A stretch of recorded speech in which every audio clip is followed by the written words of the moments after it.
할렐루야.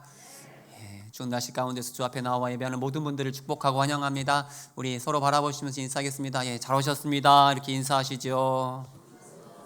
네, 잘 오셨습니다. 잘 오셨습니다. 한 번 더 인사하실 때 이번에는 앞뒤 바라보시면서 이렇게 인사하시죠. 한 주간 정말 보고 싶었습니다. 이렇게 인사하시면 좋겠습니다. 이제 앞뒤 바라보시면서 인사하겠습니다. 정말로 뵙고 싶었습니다. 네, 감사합니다. 네, 축복합니다. 오늘 여호수아 24장의 말씀을 본문으로 하나님만 섬기라 라는 제목으로 함께 은혜를 나누기 원합니다. 요즘 TV 프로를 보면 부부를 대상으로 상담을 해주는 프로가 많이 있는 것 같습니다. 가끔씩 이렇게 보면서 와, 어떻게 저런 부부가 있을 수 있을까 싶기도 하다가도 또 한편으로는 저 부부도 처음부터는 저러지 않았을 텐데 라는 생각이 들면서 정신이 번쩍 들기도 합니다. 그래도 제가 그동안 보았던 것 중에서 가장 심각해 보이는 상담의 내용은 오래전에 한 고민 상담 프로에서 나왔던 젊은 남편의 고민이었습니다. 이 부부는 겉으로 보기에도 너무나 이렇게 어울려 보이지는 않는 그런 커플이었습니다. 남자는 시골에서 농사를 짓는, 그래서 딱 봐도 시골 총각의 모습이었고, 반면에 여자는 도시에서 미용실을 운영하는, 그러니까 참 딱 봐도 멋스럽고 세련된 그런 모습이었습니다. 그런데 오히려 서로 다른 모습에 반해서 끌려서 결혼을 했다라는 것이죠. 그런데 결혼까지는 참 좋았는데 그 이후가 문제였습니다. 뭐가 문제였냐면 여자가, 그 여성분이 집에 잘 들어오지 않는다는 거였습니다. 반대죠, 그렇죠? 보통은 남자가 그런데 너무 격하게 반응해 주시는데 남자가 들어오지 않는데 여자가 들어오지 않는 거예요. 그 당시에 결혼한 지 한 3년 정도가 됐는데 이 여성분이 1년에 많아야 집을 한 두세 번 정도? 나머지는 미용실 운영하니까 늦게까지 일하다 그냥 자거나 아니면 또 친구들과 어울려서 노는 것을 좋아해서 일을 마치고 놀다가 마찬가지로 집에 들어가지 않고 미용실에서 이렇게 자는 경우가 많았다고 합니다. 심지어 이 여성분은 신혼여행까지도 친구들을 대동해서 같이 뭔가 바뀐 것 같죠. 어떻습니까? 말이 부부이지 어떻게 저런 모습을 부부라고 할 수 있겠습니까? 그렇지 않습니까? 그런데 더 심각한 것은 여자는 전혀 문제될 것이 없다라는 반응이었습니다. 자신의 마음은 처음부터 지금까지 남편을 사랑하는 그 마음만큼은 전혀 변함이 없으니, 달라진 것이 없으니 도대체 뭐가 문제냐는 거죠. 그렇죠? 그런데 어떻습니까? 과연 변함없이 남편을 사랑한다는 그 여자의 말이 믿어지십니까? 사랑하면 어떻습니까? 당연히 그렇죠. 같이 있고 싶어지고. 지금도 그러시죠, 권사님? 역시 훌륭합니다. 일부 때는 이게 이해를 못 하더라고요. 사랑하면 보고 싶고, 그렇죠? 사랑하면 같이 있고 싶고, 이 말 했는데 전혀 공감을 못 하는 거예요. 너무 당황했습니다. 보통 그러지 않습니까? 사랑하면 보고 싶고, 그렇죠, 장로님? 맞죠, 권사님 맞죠? 이런 반응이어야 되는데 사랑하면 당연히 겉으로 드러나고 다 티가 나는 게 당연한 건데 전혀 그렇지 않았던 거죠, 이 부부는. 그런데 어디 사랑만 그렇습니까? 제가 무슨 말 하는지 다 아시죠? 믿음도 마찬가지 아닙니까? 믿으면 당연히 겉으로 보여지죠. 드러나죠. 티가 나는 게 당연한 거죠. 오늘 본문은 여호수아의 유언입니다. 유언. 마지막, 그렇죠, 숨을 거두기 전에 남긴 말씀입니다. 우리 14절의 말씀을 다시 한번 한 목소리로 봉독하시죠. 14절입니다. 시작. 그러므로 이제는 여호와를 경외하며 온전함과 진실함으로 그를 섬기라. 너희의 조상들이 강 저쪽과 애굽에서 섬기던 신들을 치워버리고 여호와만 섬기라. 아멘. 모든 백성 앞에서 여호수아는 여호와만을 경외하라 명령합니다. 온전함과 진실함으로 여호와를 섬기라 권면하는 것입니다. 그런데 이러한 명령 전에 먼저 여호수아는 그들이 지나온 삶을 먼저 돌아보라고 권면합니다. 그들의 조상들이 살아온 그 역사를 먼저 설명해 주는 거죠. 오늘 본문의 바로 앞에 말씀인데 여호수아 24장 3절부터 13절까지의 말씀이 바로 그 내용인데 조금 길지만 중요한 말씀이니 우리 한 절씩 교대로 봉독하는 시간을 갖도록 하겠습니다. 제가 먼저 3절을 먼저 봉독하겠습니다. 내가 너희의 조상 아브라함을 강 저쪽에서 이끌어내어 가나안 온 땅에 두루 행하게 하고 그의 씨를 번성하게 하려고 그에게 이삭을 주었으며 야곱과 에서를 주었고 에서에게는 세일산을 소유로 주었으나 야곱과 그의 자손들은 애굽으로 내려갔으므로 내가 모세와 아론을 보내었고 또 애굽에 재앙을 내렸나니 곧 내가 그들 가운데 행한 것과 같고 그 후에 너희를 인도하여 내었노라. 수상들을 애굽에서 인도하여 내어 바다에 이르게 한즉 애굽 사람들이 병거와 마병을 거느리고 너희의 조상들을 홍해까지 쫓아오므로 너희의 조상들이 나 여호와께 부르짖기로 내가 너희와 애굽 사람들 사이에 흑암을 두고 바다를 이끌어 그들을 덮었나니 내가 애굽에서 행한 일을 너희의 눈이 보았으며 또 너희가 많은 날을 광야에서 거주하였느니라. 또 너희를 인도하여 요단 저쪽에 거주하는 아모리 족속의 땅으로 들어가게 하매 그들이 너희와 싸우기로 내가 그들을 너희 손에 넘겨주매 너희가 그 땅을 점령하였고 나는 그들을 너희 앞에서 멸절시켰으며 또한 모압 왕 십볼의 아들 발락이 일어나 이스라엘과 싸우더니 사람을 보내어 부홀의 아들 발람을 불러다가 너희를 저주하게 하려 하였으나 발람을 위해 듣기를 원하지 아니하였으므로 그가 오히려 너희를 축복하였고 나는 너희를 그의 손에서 건져내었으며 너희가 요단을 건너 여리고에 이른즉 여리고 주민들 곧 아모리 족속과 브리스 족속과 가나안 족속과 헷 족속과 기르가스 족속과 히위 족속과 여부스 족속이 너희와 싸우기로 내가 그들을 너희 손에 넘겨 주었으며 너희 앞에 보내어 그 아모리 족속의 두 왕을 너희 앞에서 쫓아내게 하였나니 너희의 칼이 남 너희의 활로서 이같이 한 것이 아니며 다 함께 봉독합니다. 내가 또 너희가 수고하지 아니한 땅과 너희가 건설하지 아니한 성읍들을 너희에게 주었더니 너희가 그 가운데서 거주하며 너희는 또 너희가 심지 아니한 포도원과 감람원의 열매를 먹는다 하셨느니라. 아멘. 이 말씀을 읽으며 묵상하는데 오래전에 CCC 선교단체를 세우셨던 김중훈 목사님이 설교 중에 외치셨던 백문일답이 떠올랐습니다. 혹시 아십니까? 백문일답? 김중훈 목사님 설교 중에 100가지의 다양한 질문을 던졌습니다. 하지만 이에 대한 답은 뭐라고요? 백문일답. 한 가지 답이었습니다. 뭡니까? 그게 바로 예수 그리스도. 100가지의 질문에 오직 한 가지로 답하는 것. 예수 그리스도였습니다. 오늘 말씀도 마찬가지입니다. 여호수아가 백성들에게 외칩니다. 백성들에게 묻습니다. 아브라함을 가나안 땅으로 이끌어내신 분이 누구입니까? 라고 묻습니다. 모세와 아론을 애굽에 보내서 10가지 재앙을 내리게 하신 분이 누구입니까? 라고 또 묻습니다. 홍해를 갈라서 이스라엘 백성을 구원해 내신 분이 누구입니까? 라고 묻습니다. 가나안 땅의 모든 족속과 싸워 승리하게 하신 분이 누구입니까? 가나안 땅과 그 땅의 풍성한 열매를 주신 분이 누구입니까? 여호수아가 묻습니다. 그렇다면 이 질문에 대한 한 가지 대답은 무엇입니까? 앞서 봉독한 말씀에서 반복해서 강조하고 있는 한 단어, 그게 무엇입니까? 기억나십니까? 제가 밑줄 쳐놓은 거? 아니, 화면에서 기억나십니까? 다 쳐놨는데, 한 단어 뭐죠? 내가 그 모든 일을 했다. 즉 하나님께서 이 모든 일을 행하셨다. 하나님께서 이 모든 일을 이루어 내셨다. 그래서 여호수아가 이스라엘 백성들에게 뭐라고 말합니까? 이스라엘의 역사 속에서 놀라운 일을 행하신 하나님을 전하며 고백하며 여호수아가 말하는 것이 무엇입니까? 이스라엘 백성들에게 결국 하고 싶은 말이 무엇입니까? 우리 14절의 말씀을 다시 봉독하시죠. 14절 시작. 그러므로 이제는 여호와를 경외하며 온전함과 진실함으로 그를 섬기라. 너희의 주상들이 강 저쪽과 애굽에서 섬기던 신들을 치워버리고 여호와만 섬기라. 아멘. 그러므로 하나님께서 다 이루셨고 하나님께서 다 행하셨으니 그러므로 너희는 여호와를 경외하고 여호와를 섬기라. 이 시간 이러한 여호수아의 권면 앞에 여호와만 경외하며 여호와만 섬기라는 이 명령 앞에 우리도 아멘으로 화답할 수 있길 온마음 다해 축복합니다. 지금까지 우리의 삶을 책임지시고 인도해 오신 그 하나님만 섬기기로 작정하는 이 시간이 될 수 있길 온마음 다해 축복합니다. 이러한 여호수아의 명령과 도전 앞에 이스라엘 백성들도 아멘으로 화답합니다. 이들 역시 한 마음으로 우리처럼 한 목소리로 하나님을 섬기겠다고 다짐합니다. 우리 16절의 말씀인데 제가 봉독하겠습니다. 백성이 대답하여 이르되 우리가 결단코 여호와를 버리고 다른 신들을 섬기기를 하지 아니하오리니. 결심합니다. 작정하고 결단합니다.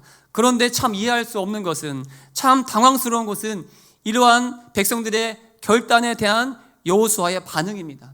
여호수아의 대답입니다. 오직 여호와만 섬기겠다고, 오직 여호와만 의지하겠다고 결단하고 다짐한 이스라엘 백성들을 향해서 여호수아는 이렇게 말합니다. 19절의 말씀은 다 함께 한 목소리에 봉독하시죠. 19절 시작.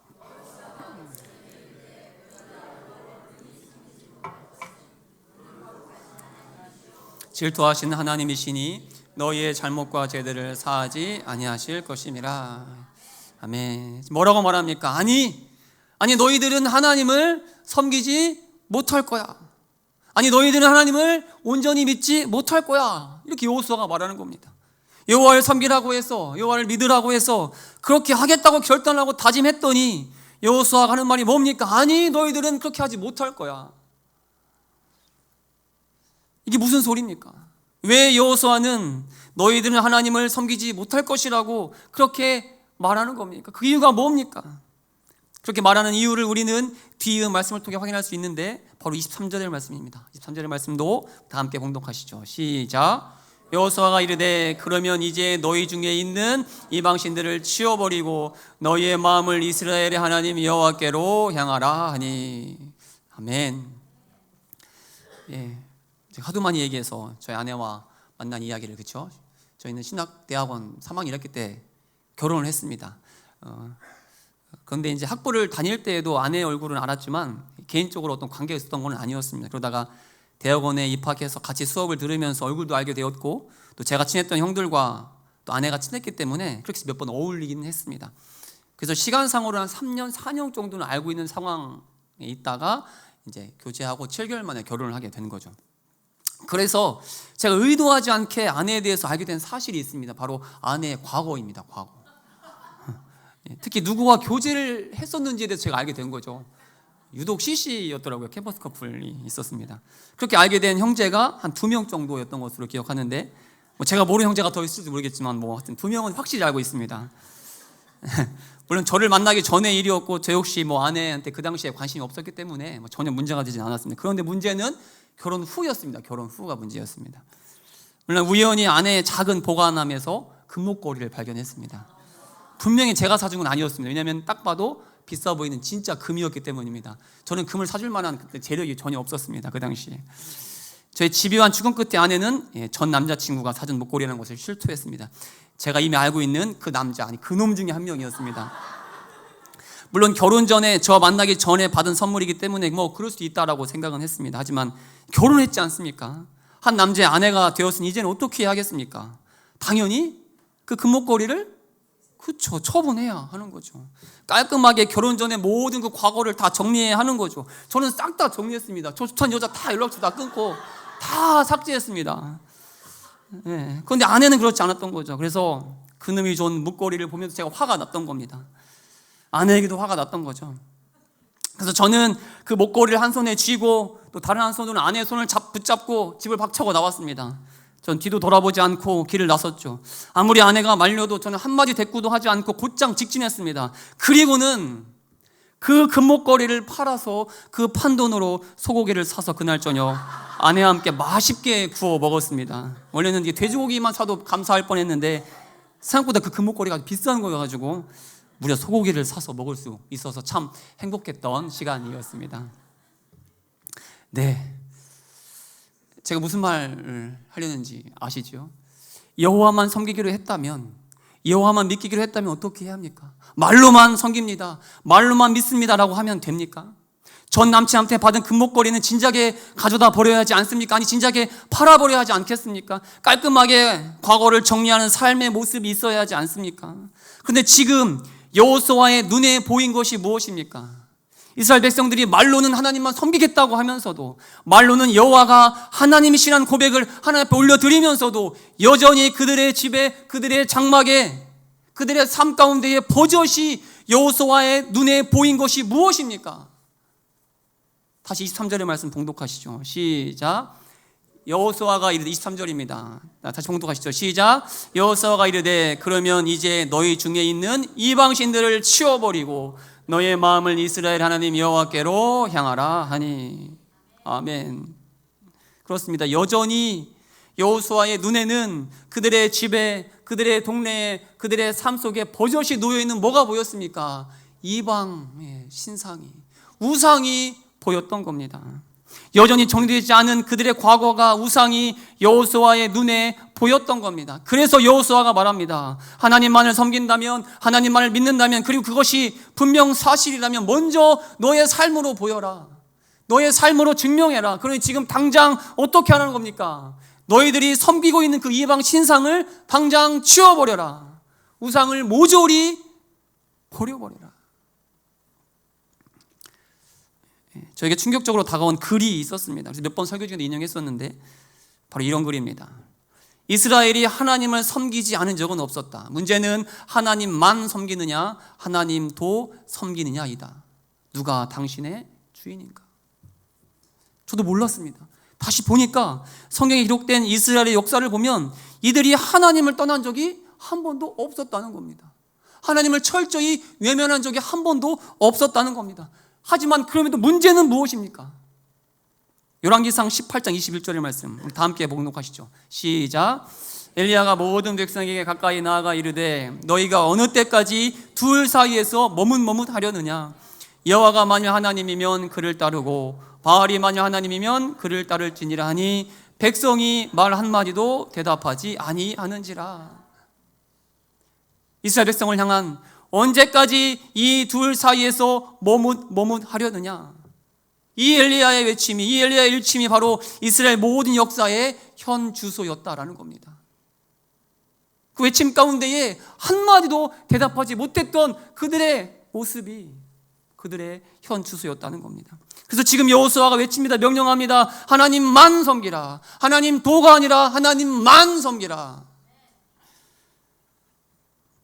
그런데 이러한 여호수아의 명령이, 외침이, 그리고 언제까지 머뭇하려느냐는 이 엘리야의 외침이 오늘날 우리의 모습 아닙니까? 여러분의 모습이기도 하지 않습니까? 미국의 워싱턴 장로교회를 섬기시는 류은열 목사님이 설교 중에 하신 이야기입니다. 미국 우리가 잘 알다시피 모든 공식적인 행사를 기도로 시작하고 또한 대통령 취임식 때도 성경에 손을 올려서 선서하고 기도하는, 그래서 철저히 기독교 기반 위에 세워진 나라가 미국입니다. 그런데 류응열 목사님에 따르면 최근 미국은 공식적인 행사에서 기도 순서를 맡게 되면 미리 공문이 오는데 그 공문에는 기도할 때 반드시 지켜야 할 몇 가지 사항을 안내하고 있다고 합니다. 그 중에 가장 충격적인 것이 바로 이건데, 이건 영상으로 한번 실질적으로 보도록 하겠습니다. 기도하는 장면입니다.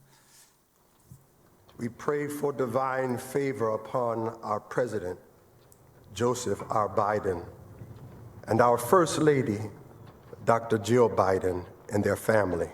In the strong name of our collective faith, amen. We ask it in the name of the monotheistic God, Brahma, and God known by many names, by many different faiths. A man and a woman. 이게 전 정부, 지금 아니지만 트럼프 전 정부 때 기도할 때 내용입니다.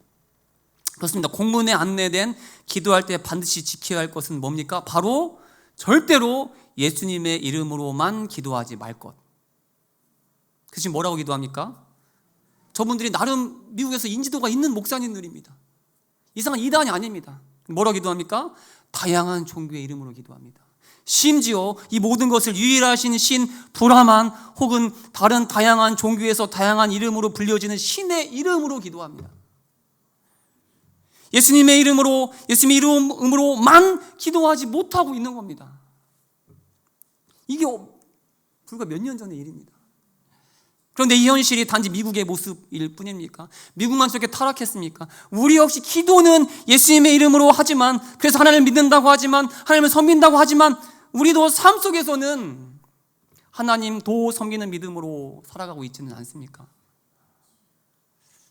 그래도 여전히 하나님과 세상, 그 사이에서, 그 둘 사이에서 여전히 머뭇하는 믿음으로 그 양다리를 딱 걸치며 아슬아슬하게 살아가고 있는 모습이 혹시 우리의 모습은 아닙니까?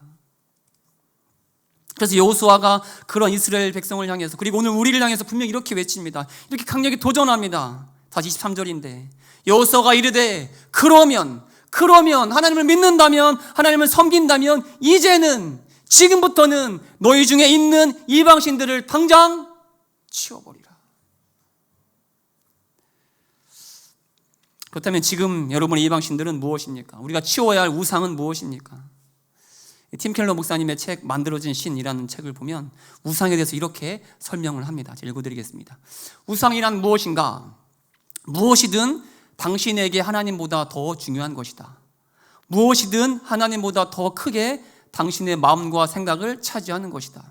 하나님만이 주실 수 있는 것을 다른 데서 얻으려 한다면 그게 바로 우상이다. 그렇다면 이 시간 하나님보다 더 중요하게 생각하는 그것이 있습니까? 하나님보다 더 크게 마음과 생각을 차지하는 그것이 있습니까? 하나님만이 줄 수 있는 것을 대신 얻으려 하는 그것이 있습니까? 그것이 누구에게는 돈일 수도 있습니다. 또 직장, 사업일 수도 있습니다. 사랑하는 자녀일 수도 있습니다. 저와 같은 목회자들에게, 목사들에게는 심지어 목회가 우상일 수가 있는 겁니다. 그것이 하나님보다 더 중요한 자리를 차지한다면, 그것이 하나님보다 더 크게 내 마음을 차지하고 있다면, 또 그것들로 하나님만이 줄 수 있는 것을 대신 얻으려 한다면 그것이 바로 우상입니다. 그렇기에 당장 그것들을 치워버리기 결단하는 이 시간이 될 수 있기를 온 마음 다해 도전합니다. 당장 우리의 마음에서 그 모든 것들을 떠나보내기를 작정하는 이 시간이 될 수 있기를 온 마음 다해 권면합니다. 근데 저도 압니다. 이 일이 결코 쉬운 일이 아니라는 것을 저도 알고 있습니다. 제가 말씀을 준비하면서 저에게 이 질문을 하지 않았겠습니까? 먼저 해봤겠죠. 그런데 저 역시 쉽게 암이 나오지 않는 겁니다. 그렇게 하겠다는 결단이 저 역시 쉽게 입 밖으로 나오지 않는 겁니다. 그런데 이는 이스라엘 백성들도 마찬가지였던 것 같습니다. 오늘 여호수아의 강력한 외침을 듣고 또 오직 하나님만을 섬기겠다는 꼭 그렇게 다짐하고 또 다짐했지만 이스라엘 백성들 이후에 어떻게 살았습니까? 오늘 본문 여호수아 다음이 사사기인데 사사시대 이스라엘 백성들이 어떤 모습이었다라고 전합니까? 사사시대 이스라엘 백성들이 어떻게 살았다라고 기록하고 있습니까? 바로 사사기 21장 25절을 보면 그들의 삶이 이렇게 한 줄로 요약합니다. 다 함께 봉독하시죠. 시작. 그때 이스라엘에 왕이 없으므로 사람이 각기 자기의 소견에 옳은 대로 행하였더라. 왕이 없는 것이 아니라 온갖 모든 것을 다 왕으로 삼아 비참하게 살았던 모습, 심지어 자기 자신을 왕으로 삼고 자신의 욕망에 이끌려 살았던 이스라엘 백성들의 추악한 모습을 적나라하게 보여주는 것이 바로 이 사사기 말씀 아닙니까? 어쩔 수 없는 우리 인간의 모습을 보여주고 있지 않습니까? 그러니 우리 인간은 어쩔 수 없는 존재이니 그냥 살아야 합니까? 우리도 사사시대처럼 그냥 내 뜻대로 내가 하고 싶은 대로 그렇게 살아야 합니까? 하나님도 섬기고 알라도 섬기고 부처도 섬기고 돈도 자식도 직장도 섬기는 그러한 자리에 우리도 그냥 서야 합니까? 어쩔 수 없으니까? 내 힘으로 안 되니까? 그게 맞습니까?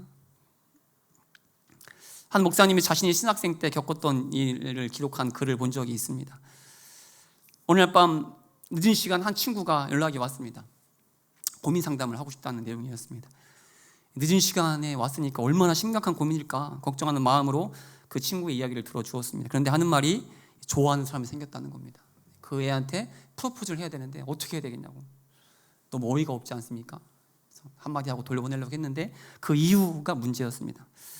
이어서 하는 말이 뭐였냐면 문제는 지금 자신이 아주 심각한 영상 중독에 걸렸다는 겁니다. 바로 음란 영상을 보는 중독에 걸렸다는 거죠. 도무지 그런 자신이 너무 부끄러워서 그 여자한테 고백할 용기가 나지 않는다라는 고민이었습니다. 그래서 어떻게 하면 좋을지 도와달라는 거였죠. 상상 밖의 고백과 고민에 그 목사님도 별다른 해결책을 줄 수 없었다고 합니다. 그래서 다음 날 신학교였으니까 존경하는 교수님을 찾아가서 조언을 구해보자라고 이야기하고 아침에 다시 만났다고 합니다. 그리고 함께 만나서 교수실로 찾아갔습니다. 가서 교수님께도 있는 그대로 다 고민을 다 이야기했습니다. 고민을 가만히 듣고 계시던 교수님이 그 친구에게 이렇게 말해 주었다고 합니다. 형제, 당장 좋아하는 여자를 찾아가서 그 여자에게 고백하세요. 그리고 받아주던 그 고백을 받아주던 받아주지 않던 최선을 다해 당신의 마음을 표현하세요.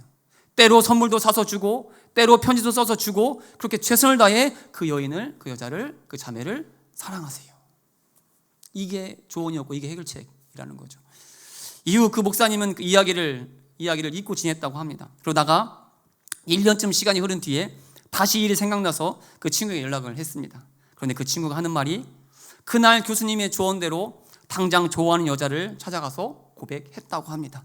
고백했는데 감사하게도 그 여자가 고백을 받아줘서 교수님이 말씀하신 대로 최선을 다해 그 여인에게 사랑의 마음을 표현했다고 합니다.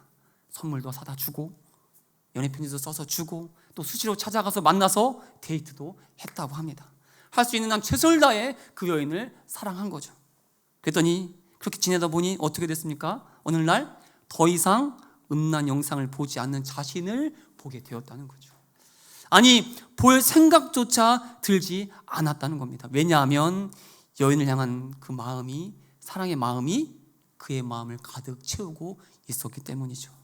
그래서 그 영상을 보고 싶은 생각이 그의 마음에 들어올 틈이 없었다는 겁니다. 팀 켈러 목사님도 그의 책에서 이렇게 전하고 있는데 제가 읽어드리겠습니다. 우상이란 없앨 수 없고 단지 대체될 수 있을 뿐이다. 이해가 되십니까? 부유하신 분이 이르되 우리를 참으로 부유하게 하시려고 친히 가난해지신 그분이 우리의 우상을 밀어내고 그 자리를 대신 차지하셔야 한다. 그렇습니다. 이방신은, 우상은 내가 어떻게 할 수 있는 것이 아닙니다. 내가 내 힘으로 치워버릴 수 있는 것이 아닙니다.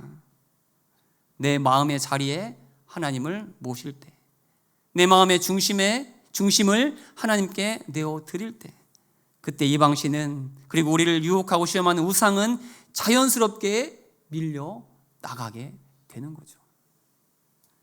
그러기에 우리가 해야 할 일은 다른 것 아닙니다.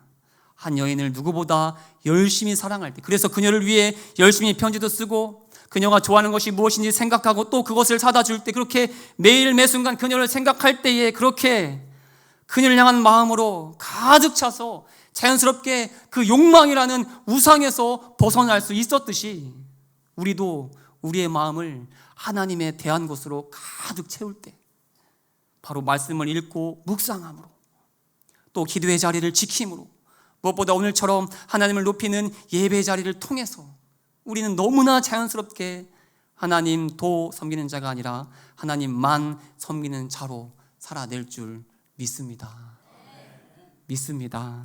그래서 여호수아가 누렸던 어디를 가든지 형통하는, 무엇을 하든지 형통하는 이 놀라운 복을 누리는 우리의 삶이 될 수 있길 온마음 다해 축복합니다. 그래서 우리도 마지막 순간, 마지막 숨을 다할 때 여호수아처럼 우리의 후손들에게, 우리의 자녀들에게 다른 거 어떤 말이 아니라 하나님만 섬기라고, 하나님만 의지하라고, 하나님만 바라보라고, 그럴 때에 하나님과 함께 하시는 형통의 복을 누릴 수 있게 된다고.